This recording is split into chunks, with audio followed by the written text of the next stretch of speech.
सरकार का काम आपको कैसा लगा, और अगर नहीं अच्छा लगा तो किससे आना चाहिए फिर? देखिए, ये तो जनता तय करेगी किसे आना चाहिए, क्योंकि समस्याएं बहुत हैं इस प्रेजेंट में। तो कौन कौन समस्या बताइए? समस्याएं देखिए, इस समय तो सबसे बड़ा मुद्दा आपका किसान का है। हाँ।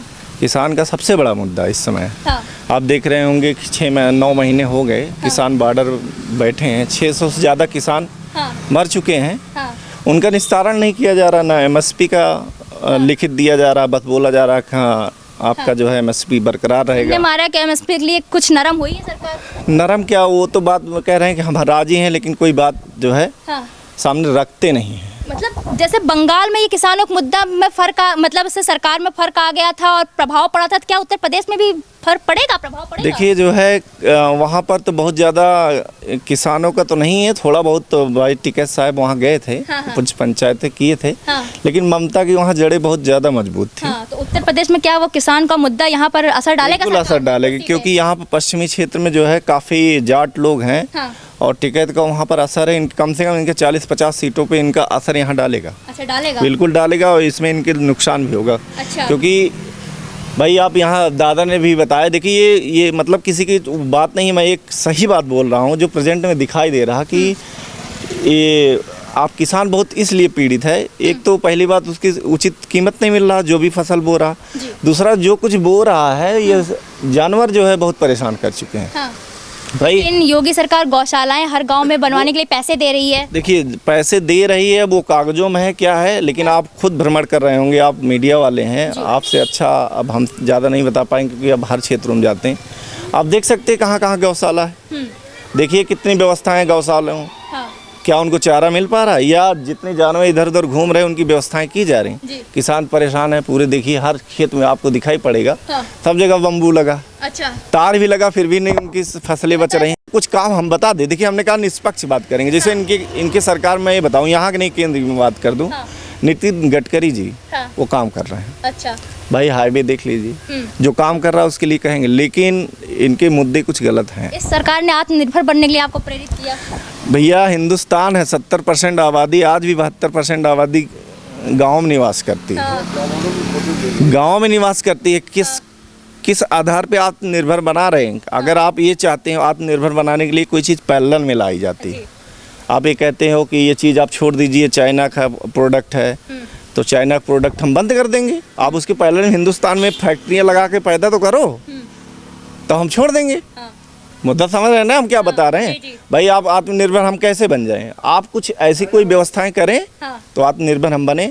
यहाँ 2000 रुपया दे के आप जो है प्रधानमंत्री किसान सम्मान निधि योजना के तहत एक घूस के तौर पे आप देते हो चुनाव के पीरियड में, उसके बाद फिर खत्म। उज्ज्वला योजना आप देख रहे हो इतने दिन से चलाएं, सब्सिडी बंद होगी। आज उज्ज्वला योजना भी बंद हो गया होगा, आपको मालूम होगा। नहीं, वो भी बंद हो गया। भाई गैस कांग्रेस के सरकार में 400 रुपये सिलेंडर था, आज 900 को पार हो गया। कहाँ भाई, किस जन कल्याण के लिए ये काम कर रहे हैं? कोई जन कल्याण के लिए तो काम ही नहीं हो रहा, न किसान के लिए काम हो रहा। युवा दर दर रोजगार के लिए भटक रहा। आप चाहे बात कर रहे हो भैया बेरोजगार के लिए, तो संसद में खड़े होकर योगी जी ने खुद दावा किया 4.5 लाख रोजगार दे दिए। योगी जी अभी 24 लाख बोले थे इसके लॉकडाउन में। अच्छा, 24 लाख बोले कि हमने चाहे संगठित क्षेत्र हो चाहे असंगठित, सब में हमने बहुत सारी नौकरियां दे दिया। लेकिन आप देख रही है कोई ऐसा एग्जाम नहीं। कोरोना जब चल रहा था, महामारी, मुफ्त वैक्सीन मिली, देखे बोर्ड लगे हैं बड़े बड़े। देखिए, वैक्सीन अब हिंदुस्तान का ये दुर्भाग्य मानेंगे कि 5 किलो अनाज में प्रचार होता है। बिल्कुल। और वो भी झोले के साथ मिल वो भी झोले के साथ। बताइए, फोटो भी लगी है। अब हम हक अधिकार न माने, 5 किलो चावल ले ले, गेहूँ ले ले, उसमें खुश रहें।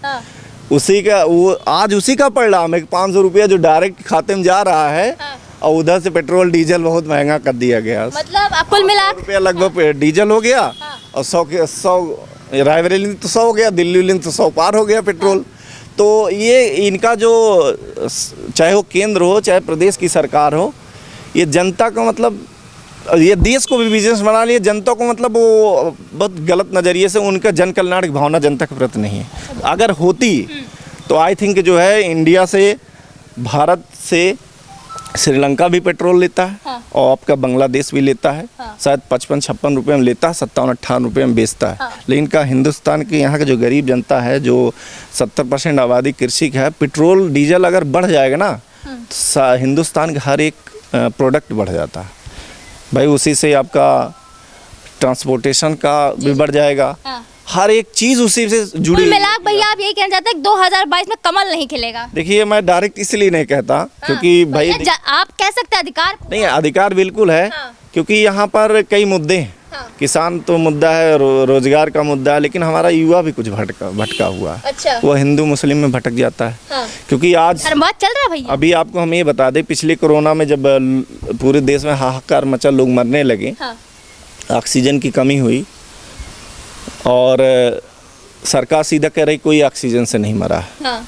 ठीक है, हाँ, सरकार ने दावा किया, लेकिन सब देखते हैं कि ऑक्सीजन की कमी से लोग मरे, बेड की कमी से लोग मरे, व्यवस्थाएं नहीं थी। ये बता दीजिए आप हमें कि हाँ। मैं बोलना चाहूँ तो बताना मैं ये चाह रहा हूँ कि हिंदुस्तान में अभी युवा भी पीढ़ी, कुछ ऐसे हमारे भाई लोग भी हैं हाँ। केवल जात के आधार पे, धर्म के आधार पे वोट कर देते। ये कभी जो है शिक्षा के नाम पे वोट नहीं किए, इसलिए उनके रोजगार, उनके लिए शिक्षा की दिक्कतें आ रही। उन्होंने कभी मेडिकल के लिए वोट नहीं किया, मतलब मेडिकल फैसिलिटी के लिए वोट नहीं किया। अगर मेडिकल फैसिलिटी के लिए वोट करे होते ना तो इतनी समस्याएं नहीं, इतने लोग मरते ना। क्या नाम भैया? हम इंद्रजीत मौर्य जी काफ़ी मतलब पीड़ित लग रहे हैं। मैं पीड़ित नहीं लग रहा हूँ, सच्चाई बता रहा हूँ। मैं पीड़ित क्या हूँ भाई, हमने थोड़ा मेहनत किया, आया तो देख रहा हूँ सच्चाई क्या है। मैं डायरेक्ट, और सवाल आप कर रहे हो, मैं दूसरी सरकार की बातें क्यों करूँ? अब नेहरू जी से हम बात तो करेंगे नहीं, या नेहरू जी की बात करेंगे नहीं। जो वर्तमान में मैं उनसे क्वेश्चन करूंगा। राहुल भी यही है तो उन्होंने क्वेश्चन किया जाएगा भाई। बिल्कुल सही। जो वर्तमान में उसी सवाल करेंगे। लोग कहते हैं कि यार तुम भाजपा का टारगेट कर रहे, जो सरकार प्रेजेंट में है उसी को तो बताएंगे। नेहरू जी, लेकिन सरकार जो ये प्रेजेंट में वर्तमान में चल रही है तो सारा दोष कहती है नेहरू जी का है, तो आपको क्या लगता है इस पे? फिर हमने अब आपको यही बताया कि जो है नेहरू जी को दोष हम क्यों दें? कहा है नेहरू जी तो कितना दोष है। चलिए ठीक है, अगर नेहरू जी की बात करते हैं, कांग्रेस की बात करते हैं, तो कांग्रेस ने मोदी जी को पैदा करके यहाँ बढ़ा दिया, आज प्रधानमंत्री भी बना दिया।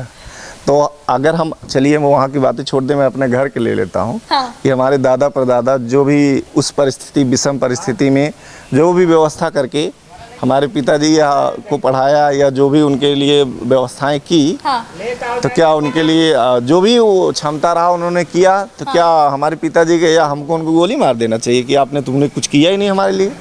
अब हमारा भी कुछ धर्म है, हम भी कुछ करें, क्या उनकी प्रॉपर्टी को बेच के खा लें? ऐसा तो है नहीं कि मतलब जो बनाई हुई प्रॉपर्टी है, इन्होंने 7 सालों में कुछ बनाया नहीं, लेकिन मतलब जितना कहा जाता है कि ये सरकार बेच रही है खूब। बिल्कुल बेच रही है भाई। अब बनाई हुई प्रॉपर्टी, बताइए, जब नेहरू जी ने कुछ किया नहीं तो सरकार बेच कैसे रही है? तो समस्या है कि नेहरू जी ने, जैसे कहते हैं कि नेहरू आज की व्यवस्था अच्छा है, नेहरू जी जो उनकी सब गड़बड़ है।